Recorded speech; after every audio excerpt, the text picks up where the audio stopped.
오늘은 제가 설교를 세 가지 주제를 가지고 좀 설교를 하려고 좀 준비를 했어요. 첫 번째 주제는 예수님의 눈물이라는 주제고요. 두 번째는 예수님의 기도, 세 번째들은 성도의 믿음. 너무 잘 아는 또 중요한 주제이긴 한데 이 주제를 가지고 오늘 좀 말씀을 준비하고 좀 나누려고 좀 했습니다. 오늘 본문에 보니까 예수님이 눈물을 흘리셨다라고 얘기를 하고 있잖아요. 눈물을 흘리셨대요. 저는 이 눈물을 흘리시는 예수님을 보면서 예수님이 또 다른 좀 모습을 좀 보게 된 것 같아요.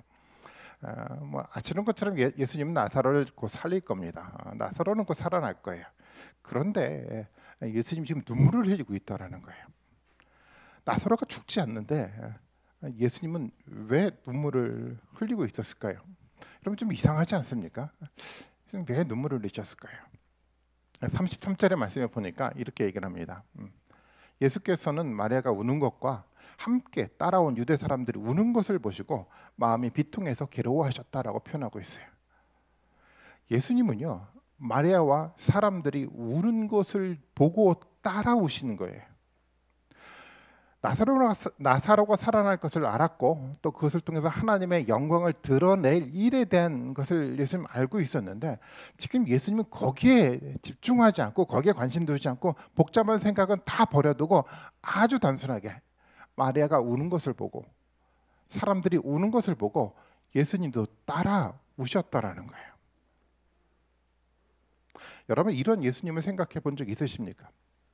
정말 인간적으로 보이지 않습니까? 정말 인간 냄새가 나는 예수님의 모습이었어요. 저는 이런 예수님이 너무 좋아요. 사람들이 울 때 따라 우는 예수님이요. 사람들이 고통스러워할 때 같이 고통해 줄 아는 예수님이요. 정말 이 예수님에게서 사람 냄새가 나지 않습니까? 전 이 예수님 너무 좋은 것 같아요. 십자가의 죽음 앞에서도 예수님 당당하셨잖아요. 유대인들의 끊임없는 도전 앞에서도 조금도 굴하지 않고 예수님 당당하게 십자가에 달려 돌아가신 분이 예수님이셨어요. 나사로를 살릴 만한 모든 능력을 갖고 계셨던 분이 예수님이었어요. 그런데요, 인간의 슬픔 앞에 예수님도 함께 울 줄 아는 분이 바로 예수님이셨습니다. 정말 사람 냄새가 풀풀 나는 그런 예수님이셨습니다. 정말 이런 예수님의 모습을 우리도 갖고 싶지 않습니까? 저도 그래요. 저는 사람 냄새가 나는 목회자가 되고 싶었습니다. 사람들과 함께 울고 또 함께 또 기뻐하면서 목회를 해나가고 싶었습니다. 그런데 어느 순간 보니까 제 삶을 한번 돌아다 보니까 어느 순간 보니까 이런 모습이 아니라 사람이 아니라 잠깐만 일에 관심을 두기 시작하는 제 모습이 보였어요. 사람들에게 일 잘하는 목회자, 설교 잘하는 목회자로 인정받아 가기를 더 원하기 시작을 했어요. 그러면서 지금 마음속에서 사람이 보이지 않기 시작을 하더라고요. 사람이 가지고 있는 슬픔 때문에 슬퍼하기보다 사람들이 저를 인정해주지 않는 것 때문에 생겨나는 슬픔이 제 가운데 더 커지기 시작을 했어요. 사람들이 기뻐하는 것 때문에 기뻐하기보다도 사람들이 인정해 주는 것 때문에 기뻐하는 모습이 제 가운데 더 커지기 시작을 하더라고요.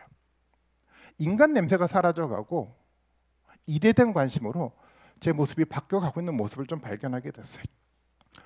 그냥 사람 냄새가 나는 목회자가 됐으면 좋겠어요. 그리고 저는 사람 냄새가 나는 공동체에서 목회를 하기를 너무도 원했어요. 어떤 일을 얼마만큼 잘했는지 서로 간에 평가하는 그런 교회가 아니라 먼저 함께 울어줄 수 있는 성도들의 공동체예요. 함께 기쁨을 나눌 수 있는 그 성도들의 공동체 속에서 목회를 하고 싶어 했습니다. 이런 공동체가 돼야지 행복할 수 있지 않겠습니까? 행복하게 목회하고 싶었고 행복하게 하나님의 교회를 이루고 싶었어요. 사람 냄새가 나야 돼요. 우리 신소교회가 그런 사람 냄새가 나는 교회 아닙니까? 여러분 어떻게 생각하십니까? 맞습니까? 네, 맞아요. 전에 제가 가끔 어쩌다가 새벽 예배를 빠질 때가 있어요. 피곤해서 일어나지 못하면 그냥 안 나와요. 그때 어떤 한 권사님이 저한테 얘기를 하더라고요. 제가 새벽 예배 못 나오게 됐어요. 그랬더니 그게 너무 좋대요. 왜 좋은데? 그랬더니 너무 인간적이잖아요. 인간적인 게 좋다라는 거예요. 여러분 그렇지 않습니까? 때때로는 허점이 있어도 문제가 있다고 하더라도 그 인간적인 사람 냄새가 풀풀 나는 공동체 속에 너무 편하지 않습니까? 여러분 안 그래요? 얼마 전에 제가 한 달 동안 안식월을 좀 다녀왔잖아요. 그 이야기를 다른 교 목사님이 들으셨던 것 같아요. 이렇게 얘기를 했대요. 아니 저 혼자 목회를 하고 있는 줄 알고 있었으니까 한 달 동안 비우면 새벽 예배는 누가 인도합니까? 라고 얘기를 했대요. 아니 새벽 예배는 제가 없으면 우리 장로님들 알아서 다 하시는데요. 그랬더니 이해가 되지 않는 거예요. 자기는 목회를 하면서 매일 새벽 예배를 해야 되니까 한 번도 제대로 가족과 여행을 떠나본 적도 없대요. 인간 냄새가 좀 나야 되지 않을까요? 좀 부족하더라도 잘못이 있다고 하더라도 괜찮아요. 함께 슬퍼하고 함께 기뻐하면서 같이 인간답게 살아간다고 할 때 그 속에서 참는 행복이 있지 않겠습니까? 저는 더 인간 냄새가 풀풀 나는 하나님의 공동체로 우리 신수 교회가 세워졌으면 좋겠어요. 그런 욕심이 있습니다. 슬픔이 있는 사람을 안아주면서 그 슬픔을 함께 느낄 수 있는 성도들이 있는 공동체예요. 기뻐하는 사람의 손을 잡아주면서 함께 기쁨을 나눠 가질 줄 아는 그 성도들이 있는 공동체예요. 이런 공동체가 저는 우리 신수교회가 되었으면 좋겠어요. 그 공동체에 함께 있을 때 행복이 우리 가운데 경험되지 않을까요? 저는 그렇게 생각을 합니다. 어떻게 이렇게 인간 냄새가 풀풀 나는 공동체가 세워질 수 있을까요? 길은 한 가지입니다. 사랑이 있어야 돼요. 우리가 너무도 잘하는 건 아니겠습니까? 사람다움의 모습이요. 인간 냄새가 나는 그런 인간적인 하나님의 공동체가 되기 위해서 필요한 것은요. 사랑이 있어야 돼요. 오늘 본문 속에 예수님이 눈물을 흘리고 있는 모습을 옆에 사람들이 보고 이런 얘기를 합니다. 요한복음 11장 36절인데요. 그러자 유대 사람들은 보십시오. 그가 얼마나 나사로를 사랑하였는가 하고 말하였다라고 얘기를 하고 있어요. 사람들도 예수님의 모습을 보면서 예수님 마음 가운데 정말 저가 사랑하고 있구나라는 것을 알게 되었어요. 요한도 11장 5절에서 이런 얘기를 하고 있지 않았습니까? 예수님이요 마르다와 그의 가족 나사로를 정말 사랑하였다라고 표현하고 있어요. 요한이 증거하고 있는 것처럼 예수님은요 정말 사랑했어요. 이 사랑하는 마음이 있으니까 인간다움의 모습이요. 사람 냄새가 풀풀 나는 삶을 살아갈 수 있게 된 것입니다. 이 사랑이 핵심인 거죠. 사실 이 사랑은 신앙의 가장 기본이고 핵심 아닙니까? 고린도전서 13장에서도 우리가 잘 알고 있는 말씀처럼 세상의 모든 일은 다 사라져 간다고 얘기를 해요. 우리가 했던 어떤 일도 남아있지 않아요. 근데 한 가지 남습니다. 뭐가 남습니까? 사랑만 남아요. 사랑은요 이 세상에만 남는 것이 아니라 다음 세상에 영생의 삶 속에서도 이 사랑은 남아있어요. 과거, 현재, 미래 우리가 살아가는 이 세상, 하늘의 세상, 영생의 삶 속에서도 변하지 않고 남아있는 유일한 한 가지가 있다고 한다면 그 사랑인 거예요. 여러분 교회 안에만 사랑이 있지 않잖아요. 교회 바깥에서도 사람들이 주된 관심이 사랑에 있지 않습니까? 이 사랑은요 모든 시대를 관통하는 모든 문화를 관통하는 가장 본질적인 가치가 이 사랑인 거잖아요. 사랑이 사람을 사람답게 만들어가는 겁니다. 당연해요. 왜냐하면 하나님이 세상을 창조할 때 하나님의 성품인 사랑을 담아 세상을 창조했거든요. 말씀으로 세상을 창조하셨잖아요. 말씀 안에는 뭐가 담겨 있습니까? 하나님의 속성인 사랑이 담겨 있어요. 하나님이 세상을 창조할 때 말씀으로 창조했다라는 것은 이 세상 가운데 하나님의 사랑이 내재되어 있다라는 증거입니다. 사람이요 이 세상 가운데 존재하는데 사람 안에는 뭐가 내재되어 있냐면 사랑이 내재가 되어 있어요. 세상도 마찬가지입니다. 세상의 질서 속에서는 뭐가 내재가 되어 있냐면 하나님의 사랑이 내재가 되어 있는 겁니다.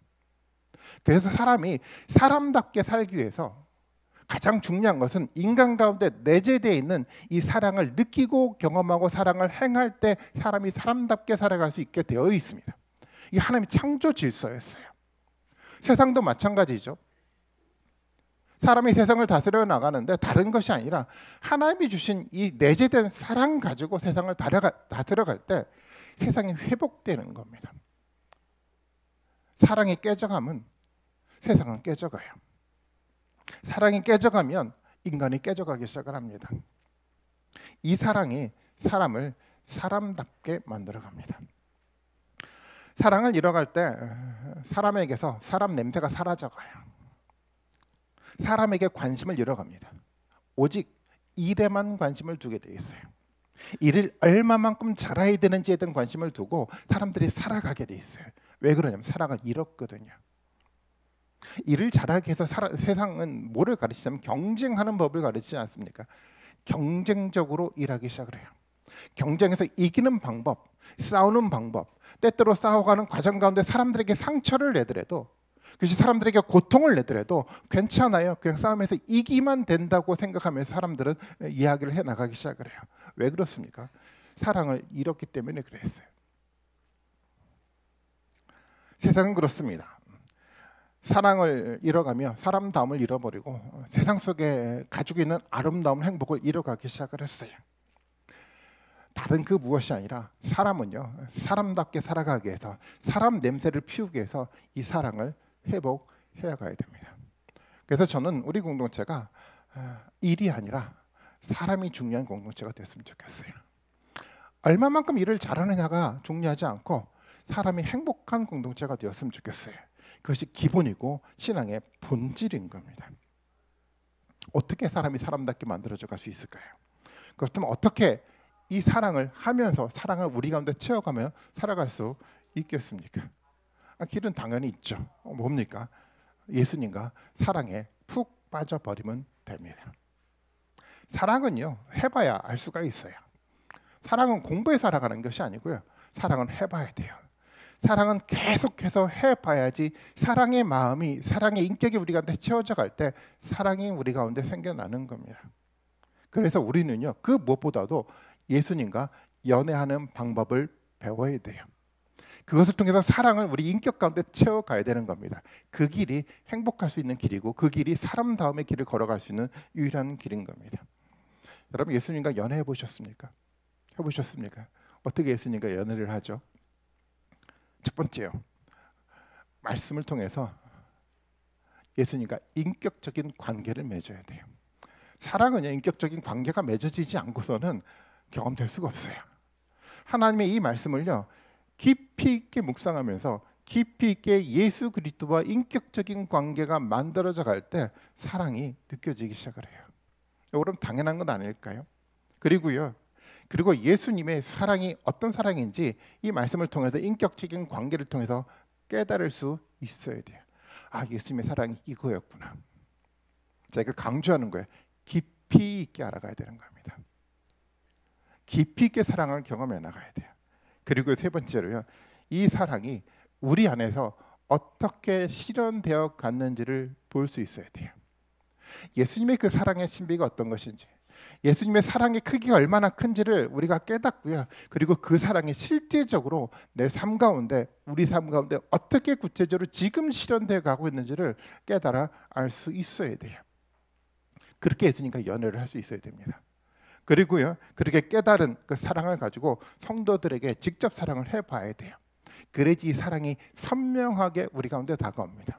이 사랑을 실제적으로 해나가야지 선명하게 이 사랑이 우리의 마음을 만들어가고 우리에게 인격으로 이 사랑이 만들어져 가는 겁니다.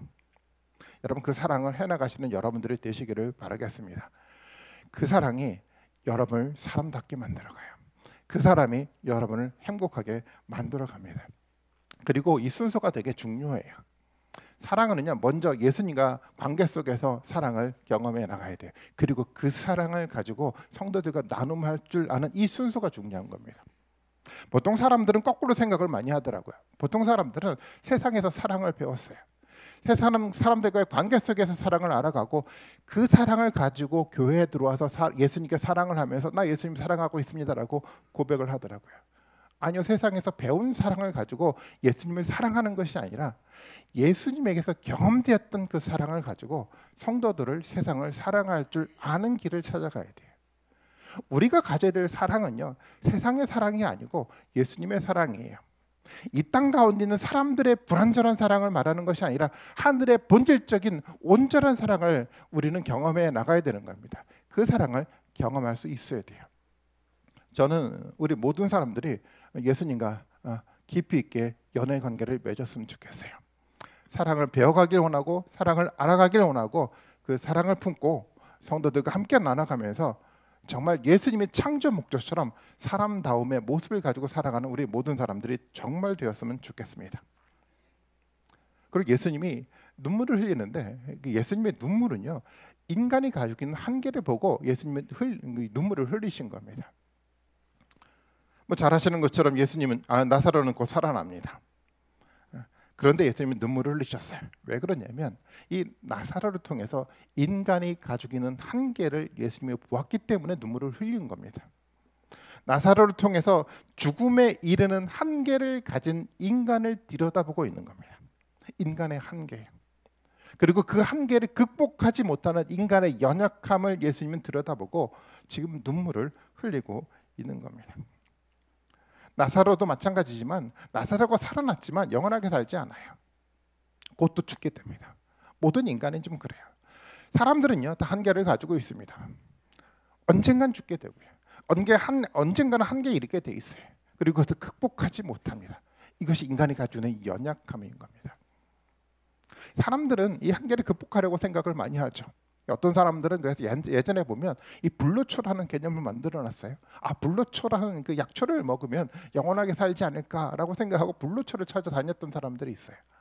예전에 그 한국의 신선사상이라는 게 있었는데 그게 뭐냐면 신선이 되고자 하는 열망 때문에 산에 들어가서 이 수련을 하고 돌을 닦기 시작을 해요. 영원하게 살고 싶은 욕망이야. 인간이 가지고 있는 한계를 극복하고자 하는 노력이 이 속에 담겨 있지 않습니까? 때때로 어떤 사람들은 신앙의 이념을 만들어 가더라고요. 종교적 이념을 만들어서 이것을 가지고 인간이 가지고 있는 한계를 극복하려고 많이 노력을 해요. 근데 그 누구도 이 한계를 극복하지 못했어요. 인간은 한계가 있고 한계를 극복할 수 있는 능력이 인간에게 존재하지 않아요. 그 모습을 예수님이 들여다보고 있는 겁니다. 우리는 다 한계를 가지고 있지 않습니까? 나사로처럼 우리는 한계를 가지고 있어요. 우리 몸도 한계를 가지고 있지 않습니까? 우리 몸은 영원하지 않아요. 여러분 다 공감하시겠지만 이 몸이 소모품 같더라고요. 한 60년, 70년, 80년 정도 사용하고 나면 다 사용하고 나면 점점점 어떻게 됩니까? 병들어가 사라져가 버리게 되더라고요. 저는 아직 물론 젊기는 하지만 그래도 이 소모품처럼 이제 하나씩 몸이 망가져 가는데 회복이 안 된대요. 한계에 다다른다는 이야기잖아요. 어쩔 수 없어요. 그리고 이 한계 때문에 우리 가운데 많은 문제가 발생하기 시작해요. 실제로 그렇지 않습니까? 너무 많이 경험되고 있어요. 인간의 한계 때문에 때때로는 경제적 위기가 올 때가 있어요. 인간의 한계 때문에, 경제적 이기 때문에 때때로는 가족의 관계가 파괴되는 위기가 또 우리 가운데 오기도 해요. 한계 때문에 생겨나는 파생되는 수없이 많은 문제들이 우리 앞에 발생이 된다라는 겁니다. 그것을 예수님이 지켜보고 있다라는 거예요. 우리의 인격도 불완전하지 않습니까? 인격에 한계가 많아요. 우리가 가지고 있는 인격으로 아무리 살아가려고 하더라도 안 돼요. 여러분 잘 됩니까? 아무리 주일날 다짐을 한다고 하더라도 일주일에 3일을 통해서 본다고 한다면 만족스럽지 않아요. 나도 예수님의 사랑으로 사랑하고 싶은데 사랑하려고 하더라도 자꾸만 마음속에 뭐가 잠깐만 일어납니까? 그러니까 미움의 마음이 더 많이 일어나요. 이게 솔직한 마음 아닐까요? 사람의 관계 속에서 인내를 하고 살아가야 된대요. 인내하려고 참아요. 그러다 어느 순간 어떻게 됩니까? 그냥 폭발해 버려요. 우리가 가지고 있는 인격적 한계 때문에 우리가 고통을 만들어 가더라고요. 해도 안 돼요. 잘 되지 않아요. 이루어지지 않아요. 이 고통의 문제, 이 심각한 문제를 예수님이 들여다보고 있다라는 거예요. 그렇지 않습니까? 저도 그래요. 저는 어제 이렇게 설교를 준비하다가 그런 생각을 해보게 됐는데 정말 제가 한계에 다다랐다는 생각을 하게 돼요. 설교를 준비할 때마다 그런 생각을 합니다. 한계에 봉착했어. 어떻게 또 말씀을 준비하고 또 하지? 머릿속에 굉장히 생각이 많아지는데 들여다 보니까 이 생각이 너무 많아지고 생각을 하다 보니까 머리에 막 두통이 나고 그래서 제가 월요일만 되면 이 두통 때문에 힘들어가지고 하루를 그냥 집에서 보낼 때가 너무도 많아요. 한계 때문에 그래요. 우리가 다 모든 사람들이 다 그렇습니다. 근데 이 한계를 지금 예수님이 지켜보고 눈물을 흘리고 있다는 거예요. 인간이 가지고 있는 한계예요. 한계 때문에 발생했던 여러 가지 많은 문제를 보고 예수님 우리를 책망하는 것이 아니라 그런 우리의 마음을 공감해주고 예수님의 우리를 눈물 흘리면서 지켜봐주고 있는 분이 바로 예수님이라는 겁니다. 정말 인간 냄새가 풀풀 나는 예수님 아닙니까? 예수님의 모습이었어요. 한계 때문에 오는 연약함을 예수님은 책망하지 않았어요.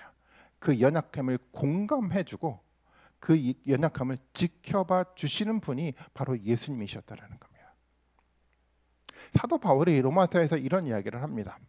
로마서 8장 26절의 말씀인데요. 8장 26절의 말씀을 같이 한번 읽어볼까요? 같이 한번 읽어봅니다. 시작.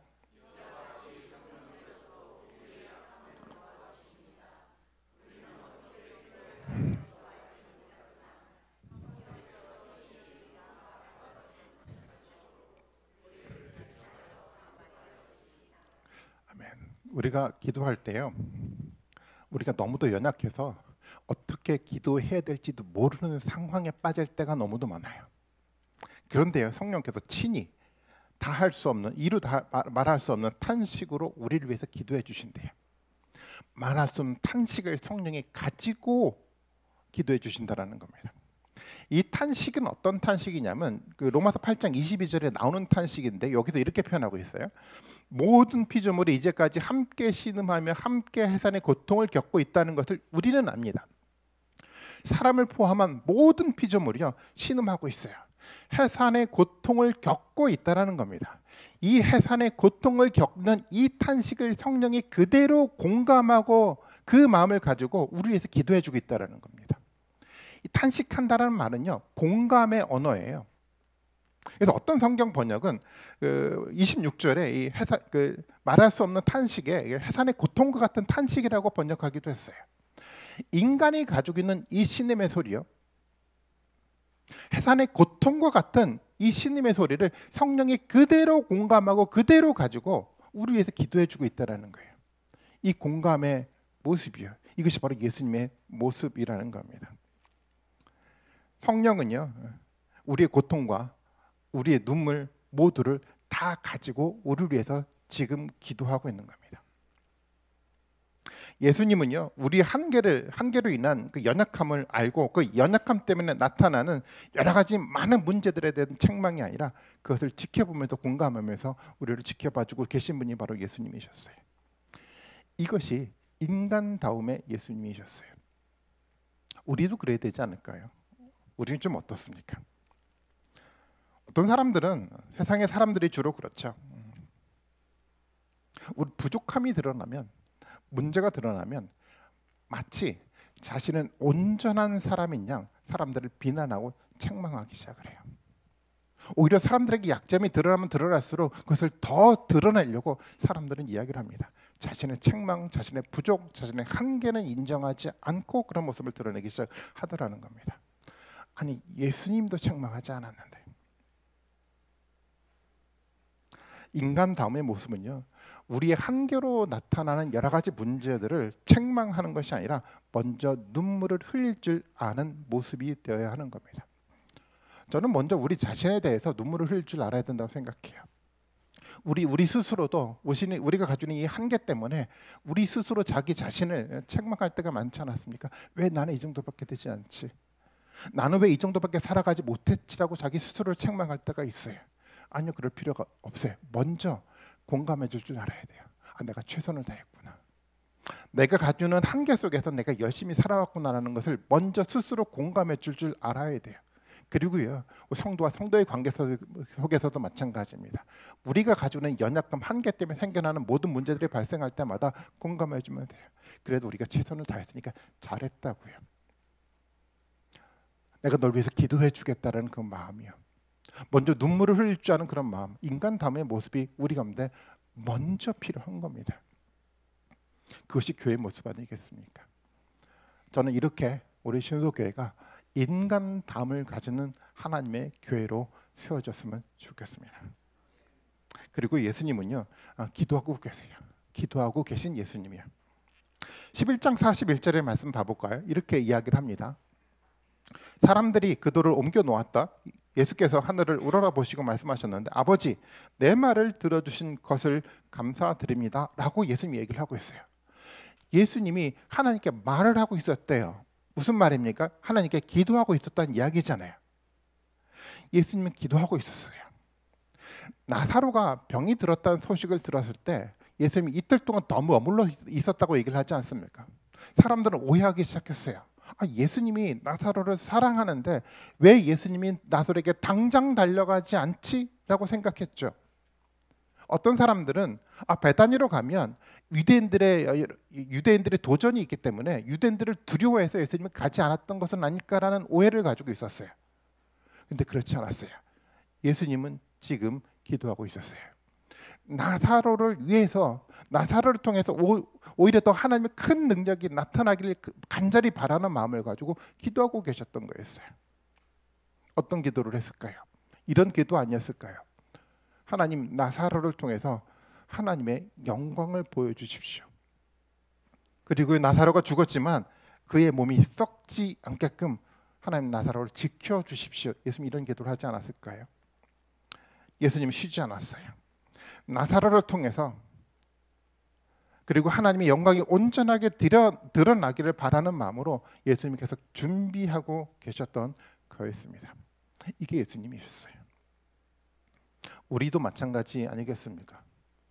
때때는 우리도 이런 생각을 할 때가 있어요.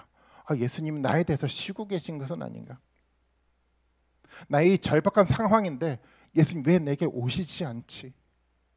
내가 너무도 고통스러운데 왜 이 문제를 당장 예수님 해결해 주지 않지? 예수님 나에게 무관심한 것은 아닌가? 때때로는 내가 예수님에 대한 이 믿음이 잘못된 것은 아닌가?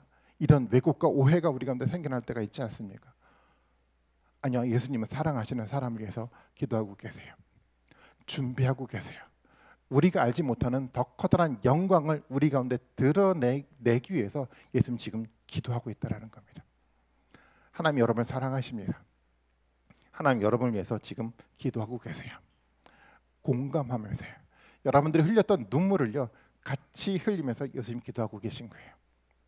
예수님, 우리가 기뻐할 때 그 기쁨을 함께 예수님이 함께 나누면서 예수님 우리를 위해서 지금 준비하고 기도하고 계신 겁니다. 그 예수님을 생각하면 여러분 위로가 되지 않습니까? 그런데 사람들은 이런 예수님을 여전히 몰랐어요. 사람들은 나사로가 죽었다라고 단순하게 생각했어요. 사람들은 예수님을 원망하기 시작했어요. 예수님, 조금이라도 일찍 오셨다고 한다면 나사로가 죽지 않았을 텐데요. 그리고 사람들은 나사로의 몸은 이미 썩어 가고 있다라고 생각을 했어요. 요한복음 11장 39절 말씀 보면 이렇게 표현을 합니다. 예수께서 돌을 옮겨 놓아라 하시니 죽은 사람의 누이 마르다가 말하였다. 주님, 죽은 자가 나으리나 돼서 벌써 냄새가 납니다. 마르다의 생각이요. 이미 죽었고 이미 시체는 부패가 돼가기 시작했고 냄새가 나니까 이런 이야기를 하지 마십시오라고 얘기를 하고 있는 겁니다. 예수님 그렇게 생각하지 않았어요. 예수님은요 11절에 말하고 있는 것처럼 지금 나사로는 죽어서 부패해서 냄새가 나는 몸이 아니라 지금 나사로는 잠자고 있다라고 이야기를 하고 있어요. 하나님의 영광을 드러낼 준비를 예수님이 하고 있다라는 겁니다. 우리는요 이 예수님을 믿음의 눈으로 볼 줄 알아야 돼요. 단순하게 예수님을 바라보는 것이 아니라 그래서요 세상에 희망이 없어요. 이미 다 끝난 건 아닙니까? 믿음의 눈으로 예수님이 지금 어떻게 준비하고 역사를 만들어 가는지를 볼 줄 아는 그 통찰력 우리 가운데 있어야 되는 겁니다. 저도 가끔 그랬습니다. 한국교회 소망이 없어 보였어요. 이제 어떻게 합니까? 소망이 보이지 않는데 교회마다 왜곡된 모습으로 소망을 잃어가고 있는 모습을 보여갔어요. 이제 끝난 것 아닙니까? 라는 생각이 들 때가 있어요. 근데 그렇지 않아요. 예수님 준비해 가고 있어요. 하나님의 복음의 새로운 확장과 하나님의 영광을 위해서 지금 변함없이 예수님은 준비해 가고 있다는 겁니다. 우리는요 이 시각으로 예수님을 볼 줄 알아야 돼요. 우리가 가지고 있는 세상의 합리적 생각으로 이 세상을 들여다보는 것이 아니라 하나님의 말씀을 근거를 통해서 믿음의 눈으로 예수님과 예수님의 사역을 들여다볼 줄 알아야 되는 겁니다. 그래야지 우리 가운데 뭐가 보여갑니까? 하나님의 영광이 우리 가운데 드러나는 겁니다. 오늘 본문의 말씀이요 세 번째 이야기인데 요한복음 11장 40절 말씀입니다. 같이 한번 읽어보겠습니다. 시작.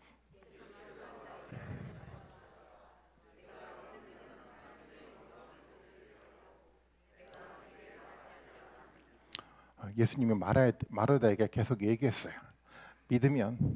내가 믿으면 하나님의 영광을 보게 되리라고 내가 말하지 않았느냐라고 이야기를 하고 있어요. 우리에게 하는 얘기처럼 여러분 들리지 않습니까? 예수님이 끊임없이 우리에게 말씀하셨어요. 내가 믿으면 너를 통해서 하나님의 영광이 드러난다라고 끊임없이 말하였습니다. 그런데 우리가 이것을 자꾸 잃어버려요. 세상적인 관점 속에서만 생각을 하고 이해를 하고 역사를 들여다보기 시작을 해요. 여러분, 마르다도 믿음을 가지고 있었어요.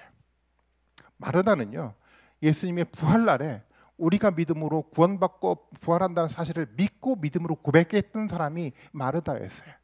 근데 예수님이 말하고 있는 이 믿음은 조금 차원이 다릅니다. 그래, 미래 가운데 일어나는 거 믿는 것 다 중요한데 더 중요한 것은 바로 예수 그리스도가 하늘에서 오셨고 하늘의 위대한 나라의 역사를 지금 이 땅 가운데 지금 실현하고 일어나가고 있다는 이 위대한 역사를 볼 줄 아는 믿음을 가져야 된다고 얘기를 하고 있는 겁니다. 이 믿음을 가져야 되는 거예요. 우리는 보통 난 믿음을 가지고 있어요. 나 천국 간다는 확신 가지고 있습니다. 미래 가운데 내가 부활할 것을 믿고 있어요. 그런데요, 예수님 살아계셔서 예수님 이 땅 가운데 하늘의 일을 지금 우리를 통해서 이루어가고 있다는 이 사실을 받아들이지 못해요. 믿음이 아닌 거예요. 예수님은요, 믿음은요, 예수님이 하나님의 아들로서 하늘에서 오신 예수 그리스도가 하늘의 모든 위대한 일을 이 땅 가운데 이루고 있다라는 그 믿음의 관점으로 예수님을 들여다보면요, 수요 성경 공부 모임 때 제가 요한계시록 말씀을 좀 나누고 있는데요, 상상할 수 없는 위대한 요한계시록의 위대한 역사가 지금 이루어져 가고 있다는 것을 믿음의 눈으로 바라보면요, 하나님의 영광이 우리 가운데 드러난다라고 약속하고 있는 겁니다. 여러분, 믿으면 하나님의 영광이 보입니다. 나사로는 살아났어요. 많은 사람들이 그 기적을 봤죠. 많은 사람들이 그 기적을 봤지만 하나님의 영광을 보지는 못했어요. 왜 그렇습니까? 예수 그리스도에 대한 이 믿음이 없었거든요. 사람들은 단순하게 기적을 보면 믿음이 생겨났다고 생각을 하더라고요. 아니, 그렇지 않아요. 예수님을 바르게 알고 예수님 말씀하시고자 하는 그 시각으로, 그 믿음의 눈으로 세상을 들여다보는 그 믿음이 있어야 되지만 하나님의 영광이 보이는 겁니다. 요한복음 11장 43절과 44절 우리가 읽었던 본문인데 이렇게 이야기를 하고 있지 않습니까? 이렇게 말씀하신 다음에 큰 소리로 나사로야 나오너라 하고 외치니 죽었던 사람이 나왔대요. 손발은 천으로 감겨있고 얼굴은 수건으로 싸매어 있었다. 예수께서 그들에게 그를 풀어주어서 가게 하여라고 말씀하셨다고 얘기를 해요. 하나님의 영광이 드러났어요. 그런데 더 중요한 게 있습니다. 단순하게 이 영광은요, 나사로가 죽었다가 살아난 정도의 영광을 보는 것이 중요한 것이 아니라 이 영광은 어떤 영광을 지금 가리키고 있습니까? 12장 이후에 등장하는 예수 그리스도를 통해서 나타나는 그 영광을 지금 가리키고 있는 거예요. 우리가 바라봐야 되는 믿음은요, 나사로가 살아난 것을 우리가 보는 것도 중요하지만 보다 더 중요한 것은 이것을 통해서 정말 예수 그리스도가 십자가를 통해서 죽으셨고 죽으심과 부활을 하심을 통해서 정말 역사가 우리가 회복되는 놀라운 하나님의 도래가 이 땅 가운데 시작됐다는 그 역사를 바라볼 줄 아는 그 영광을 들여다봐야 되는 겁니다. 그 영광을 볼 줄 알아야 돼요. 우리 삶 속에 하나님의 기적이 일어날 수 있어요. 하나님 우리에게 많은 도움의 손길을 우리 가운데 줄 수 있습니다. 우리가 궁극적으로 바라봐야 될 것은 예수 그리스도의 십자가를 통해서 만들어가는 위대한 영광의 역사를 볼 줄 아는 그 시각이 우리 가운데 필요한 겁니다. 그것을 봐야지 하나님의 영광이 보여요. 그것을 봐야지 하늘의 일이 우리 눈앞에 보이기 시작을 하더라는 겁니다. 여러분, 그것을 보려고 우리가 믿음 생활을 하고 있는 거 아닐까요? 세상의 일을 보려고 여러분 교회 나오는 거 아니잖아요. 우리는요, 하나님의 일을 보고 싶어요. 하늘의 일이 이 땅 가운데 실현돼 가고 있는 것을 보고 싶어요. 믿으면 보인다라고 예수님이 약속을 하고 있는 겁니다. 믿음의 눈으로 예수님의 말씀 앞에 반응하시는 여러분들이 되셨으면 좋겠습니다. 오늘 본문 속에서 예수님이 말하고 있는 것처럼 예수님의 눈물을 통해서 보여줬던 정말 사람 다음의 모습을 우리도 동일하게 가졌으면 좋겠어요. 사랑으로 우리의 마음을, 우리의 인격을 채워갔으면 좋겠습니다. 그리고요, 우리를 위해서 준비하고 기도해 주시는 그 예수님을 기대하고요. 여러분 용기를 갖고 담대하게 예수님과 더불어 믿음으로 하나님 나라를 갈망하며 기도했으면 좋겠습니다. 여러분 그 믿음이 우리 가운데 있다고 한다면 예수님이 우리에게 보여주실 겁니다. 마르다가 했던 얘기처럼 내가 계속해서 이야기하지 않았느냐 함에도 불구하고 깨닫지 못하는 그 모습이 아니라 이 말씀을 할 때마다 여러분 깨닫고 예수님 영광을 볼 줄 아는 놀라운 축복의 은혜가 우리 모든 분들 가운데 있었으면 좋겠어요. 우리가 한 주간도 살아가지 않습니까? 한 주간도 살아갈 때 똑같은 삶을 반복해 나가는 것이 아니라 이번 한 주간은 믿음으로 하나님의 영광을 볼 수 있게 되라고 여러분 기도하면서 한 주간을 살아가셨으면 좋겠어요. 그리고 여러분 도전하셔야 돼요. 하나님의 영광이 내게 나타나게 해달라고 여러분 도전하셔야 돼요. 도전하지 않으면 우리 가운데 아무 일도 일어나지 않습니다. 믿음으로 도전하고 그 도전 속에서 만들어져가는 하나님의 위대한 능력과 영광이 우리 삶 가운데 충만하게 이루어지길 바랍니다. 그런 모습으로 기도하는 우리 모든 성도님들이 되시기를 바라겠습니다.